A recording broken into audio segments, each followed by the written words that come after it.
آپ لوگوں سے منتیں کی جاتی ہیں کہ آپ اسپیکر کے ساتھ چلیں, اسپیکر کے اجلاسوں میں آئیں, اس کے بعد پھر ان کا رویہ وہی ہو جاتا ہے, جبکہ آپ یہ معاملہ ریز بھی کرتے ہیں اپنے تحفظات اسپیکر کے حوالے سے کہ آئین سازی کو بلڈوز کیا جاتا ہے, قانون سازی کو, اب پھر وہی رویہ ہے. تو اس کے بعد اب کیا مزید بات چیت کی گنجائش ہے اس معاملے میں؟ دیکھیں, بات چیت کی کبھی گنجائش ختم نہیں ہوتی.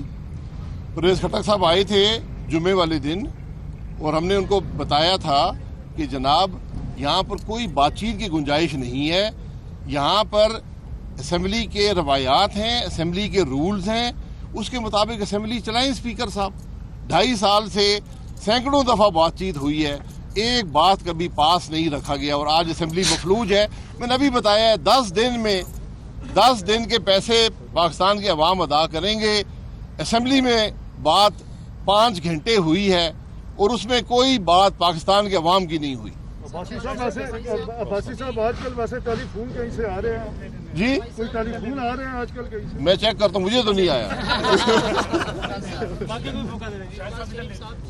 خوشی شاہ صاحب جیل میں, انہوں نے درخواست کی ہوئی ہے کہ پروڈکشن آرڈر کے لیے نہ کہیں اسپیکر کو.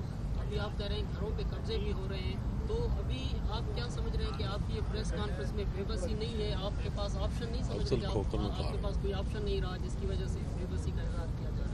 میں بے بسی کا اظہار نہیں ہے, مجھے افسوس کا اظہار ہے کہ جس ملک کے اسپیکر کو یہ نظر نہ آتا ہو کہ پورا فرنٹ بینچ اپوزیشن کا خالی پڑا ہوا ہے, اس اسپیکر کے بارے میں کیا کہہ سکتا ہوں. جو اسمبلی کا اسپیکر کا کام, اسپیکر جانبدار نہیں ہوتا, اس کا کام اسمبلی کے حقوق اور ممبران کے حقوق کا دفاع ہوتا ہے, چاہے وہ اپوزیشن میں ہو یا اسمبلی میں ہو. اور سب سے بڑا رائٹ جو اسمبلی کے ممبر کا ہوتا ہے وہ بات کرنا ہوتا ہے, پاکستان کے عوام کی تکلیف کی بات کرنا ہوتا ہے. جو اسپیکر اس کو روکے گا, میں اور میری جماعت ہر حد تک جائیں گے, مایوسی کا اظہار نہیں کریں گے, بے بسی کا اظہار نہیں کریں گے. پھر جو اسمبلی میں ہوگا آپ دیکھیں گے. دیکھیے, اور یہ بے بسی نہیں ہے, یہ بے بسی نہیں ہے. یہ ساری باتیں جو شاہد صاحب نے کی اور میں نے کی ہیں, ہمارا دل کرتا ہے کہ یہ ہم اسمبلی کے فلور پہ کریں. آج اس اسمبلی کے فلور کو اپوزیشن کے لیے زبان بندی کر دی گئی ہے. مجبوراً ہمیں سڑکوں پر آ کے میڈیا کے ذریعے اپنا موقف قوم تک پہنچانا پڑ رہا ہے. تو یہ بے بسی ہماری نہیں ہے, یہ بے بسی اس پارلیمنٹ کی ہے, یہ بے بسی اس جمہوری نظام کی ہے جس کو اس نالائق حکومت نے بالکل مفلوج کر کے رکھ دیا. جیسا کہ تمام جماعتیں اور تمام اراکین پارلیمنٹ اس بات متفق ہیں کہ شو آف ہینڈ یا جو ہارس ٹریڈنگ ہوتی ہے سینٹ میں, اس کا راستہ روکا جائے. اب حکومت یہ انیشیٹ کر رہی ہے تو اپوزیشن اور آپ کی جماعت کیوں سپورٹ نہیں کر رہی؟ کیا پلان کیا سپورٹ کریں گے اس لیجسلیشن کو؟ دیکھیے, الیکٹورل ریفارم کا ایک طریقہ ہوتا ہے, آئین کی ترمیم کا ایک طریقہ ہوتا ہے. دونوں ہاؤسز کی ایک کمیٹی بنتی ہے جس میں ہر پارٹی شریک ہوتی ہے, چاہے اس پارٹی کا ایک ممبر بھی اسمبلی میں ہو. ہم نے جب الیکٹورل ریفارم کیے تھے 107 میٹنگز ہوئی تھیں, سب کی مشاورت سے ہوا تھا. آج اگر آپ کو اپنے ممبروں پہ شبہ ہے کہ آپ کو ووٹ نہیں ڈالیں گے تو بڑے دیر سے آپ کو خیال آ گیا کہ شو آف ہینڈز ہو. اگر سینٹ کا ممبر شو آف ہینڈ سے منتخب ہوگا, پھر قومی اسمبلی کا ممبر بھی شو آف ہینڈ سے منتخب ہوگا, پھر صوبائی اسمبلی کا ممبر بھی شو آف ہینڈ سے منتخب ہوگا. جو آپ وائلیشن بیسک جو طریقہ ہوتا ہے, جو سینکٹٹی ہوتی ہے ووٹ کی, وہ سیکریسی میں ہوتی ہے, تاکہ میں جس کو ووٹ دوں, جس کے خلاف دوں, وہ کل میرے حق میں اپنے حقوق غلط استعمال نہ کرے یا مجھے میرے خلاف نہ چلے. اس لیے ووٹ کا یہ طریقہ ہوتا ہے. اسلام آباد میں نون لیگی رہنماؤں کی میڈیا سے گفتگو جاری تھی اور شاہد خاقان عباسی نے کہا کہ احتجاج کرنے والے اور اپوزیشن سڑکوں پر احتجاج کرتے ہیں کیونکہ ایوان اپنی ذمہ داری پوری طرح سے ادا نہیں کر رہا ہے. احسن اقبال نے کہا کہ حکومت ہر محاذ پر کرپشن کر رہی ہے, حکومت پاکستان کے لیے خطرہ بن چکی ہے. اسلام آباد میں نون لیگی رہنماؤں کی میڈیا سے گفتگو جاری ہے. نون لیگی رہنما احسن اقبال نے کہا ہے کہ حکومت ہر محاذ پہ ناکام ہو چکی ہے, ہر ادارے میں کرپشن کی جا رہی ہے اور کرپشن کا واویلا مچا کر اپوزیشن کو سیاسی انتقام کا نشانہ بنایا جا رہا ہے. انہوں نے کہا کہ حکومت پاکستان کے لیے خطرہ بن چکی ہے, جبکہ سابق وزیر اعظم اور نون لیگی رہنما شاہد خاقان عباسی نے کہا کہ احتجاج کرنے والے اور اپوزیشن والے سڑکوں پر ہے کیونکہ ایوان اپنی ذمہ داری نہیں نبھا رہا ہے.